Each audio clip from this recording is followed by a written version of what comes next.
Assalomu alaykum, hurmatli prezidentimiz Shavkat Mirziyoyev Miromonovich. Men Surxondaryo viloyati Sho'rchi tumani Olatemir mahallasida yashayman. 1972-yilda tug'ilganman.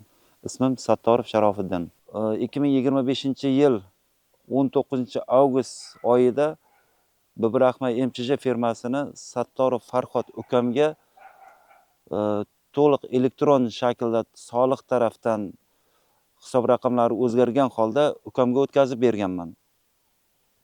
Va ukamga aytdimki, yog' bilan ishlash juda qiyin bo'lyapti. Buning o'ziga yarasha mashmashalari bor ekan.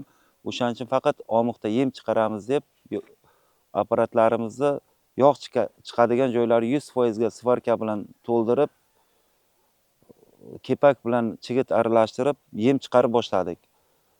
2025-yil 23-sentyabr kuni kechasi soat 1:30-2 larda 20 nafarga yaqin kishilar kelishib, o'zlarining departament xodimlari, viloyatdan departament xodimlari, yana Sho'rchining departament xodimlari deb tanishtirib, ulardan ism familiyasini viloyatdan tezkor qidiruv bo'limining boshlig'i Uchqun ismli, yana Oybek Jahongir, shu uchalasini ismi esimda qoldi. Sho'rchi departament boshlig'i Akrom Xandamov, qolganlarning ismi esimda yo'q. Xullas shular kelib, biza haqiqatan ham kepak bilan chigit aralashtirib, omoqda yem chiqarib turgan joyimizda 300 gram yog' chiqib qoldi deb, yo'q joyda mashmashalarni qilib, bizning ishimizni to'xtatib, apparatlarni buzib olib ketishdi.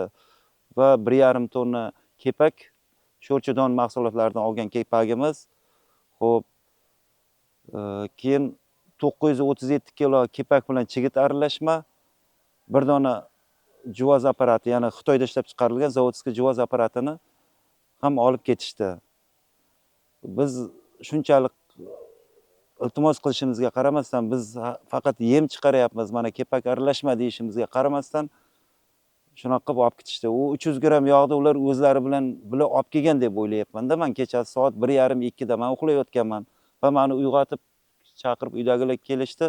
Akrom Hamdam bilan Uchqun degani, men qorong'i joydan kelyapman, bir-biriga aytib turgan ekan, yem ekan-ku, bu noto'g'ri informatsiya deb o'z quloqim bilan eshitdim. Keyin xo'p, 17-noyabr kuni o'sha apparatni daliliy ashyo sifatida olingan bizning apparatni o'zimizga 14 millionga sotishmoqchi bo'lishdi va o'sha yerda 7 millionni berdim. Uni Ramazon degan ismli bola menga sotyapti. Bu daliliy ashyolarni vaqtinchalik saqlash joyiga olib bormasdan Baraka MChJ arida joylashgan sexga olib borib saqlagan. Vaholanki buni vaqtinchalik saqlash joylari bor, o'sha yerga olib bormagan bular. Va 7 million pulni berib, men o'sha apparatni uyimga olib keldim. Qolgan 7 millionni keyin beraman deb shunaqa kelishdik. Hamma pul olayotgani, zapislar, audio zapis, video zapislar hammasi bor. Sana yerdan topdim, qana o'tirib. Tashqari skuter ishim aytgan bo'lsa, kalni yo'q, u yerda hech kim tegmaydi. Ramazon boyi o'zi kelmadi. Telefoningiz bormi? Telefon bering. Men boyagiday bor to'g'risini. Nima?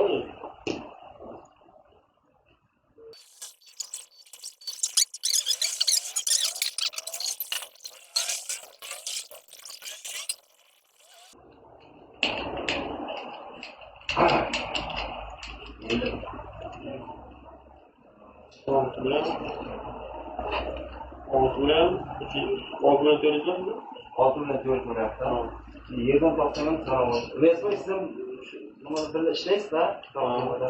Benim shu yerda, bu qanaqa? Kamida yetmas.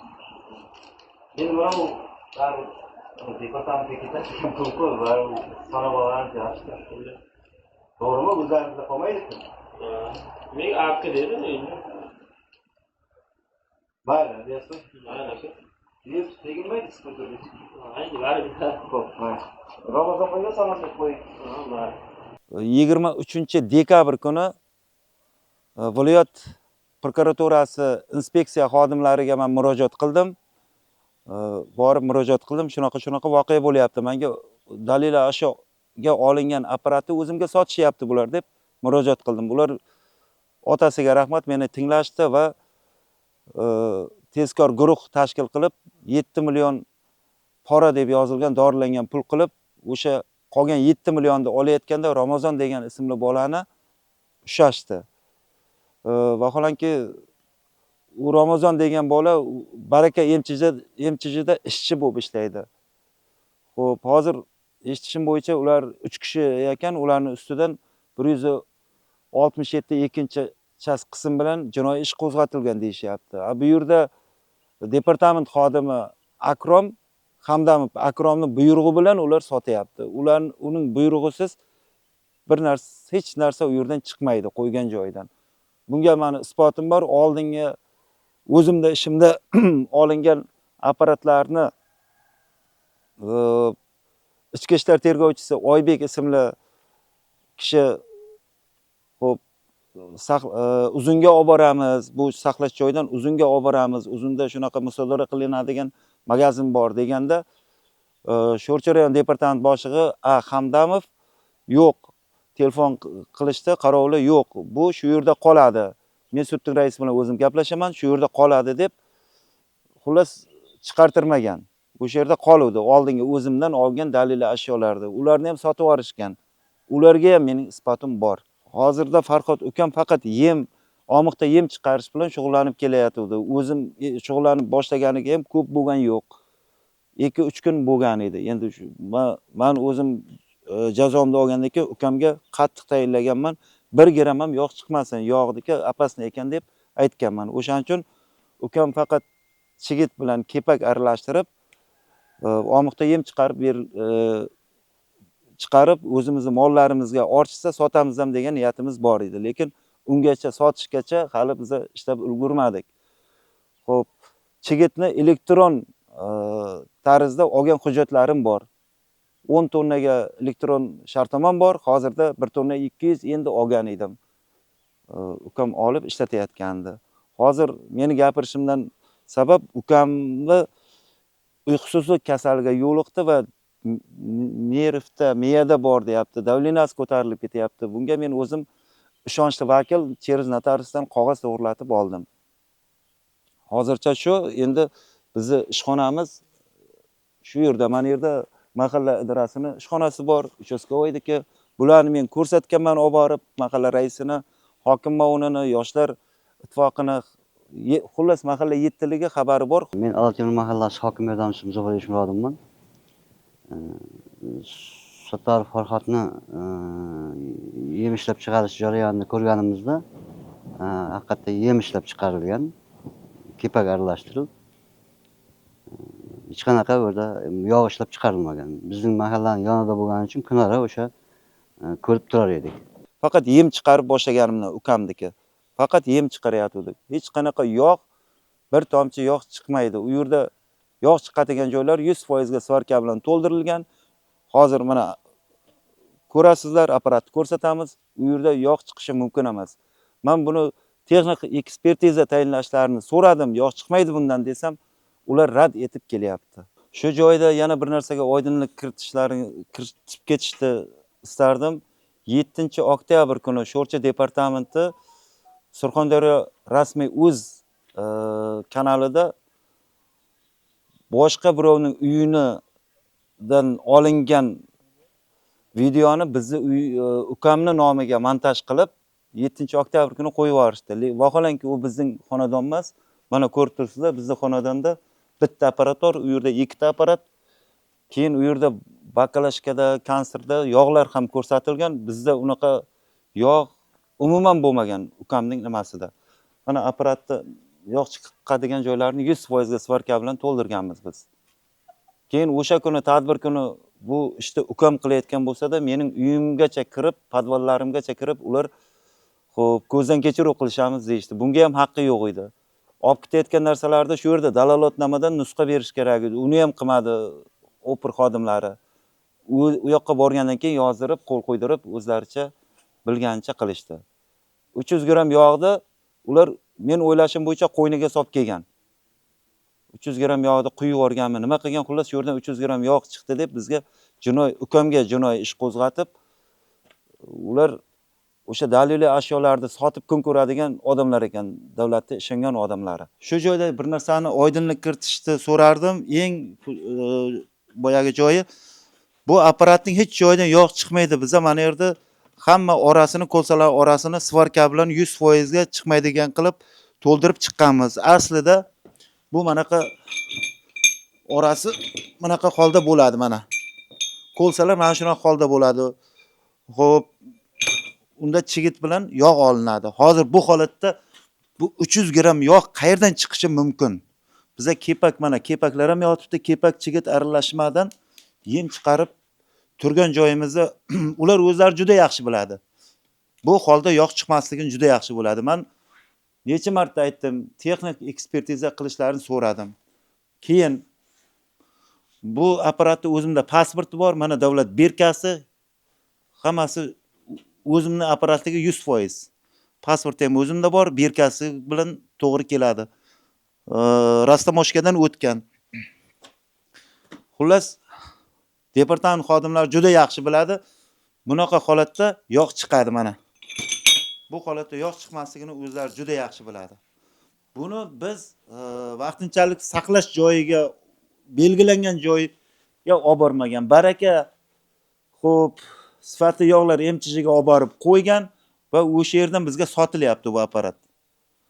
Dalil ashyo sifatida hali tergov tugamagan, sud u yoqda tursin, hali sud boshlanmagan, tergov tugamagan, bizga qaytarib 14 millionga sotishdi.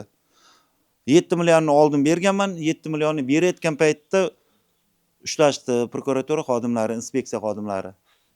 Keyin aytayapmanki 550-600 kiloga yaqin yem dem olib ketishdi. O'shancha yem chiqqandan keyin 300 gram yog' chiqmaydi u yerda. Uni yosh bola ham biladi.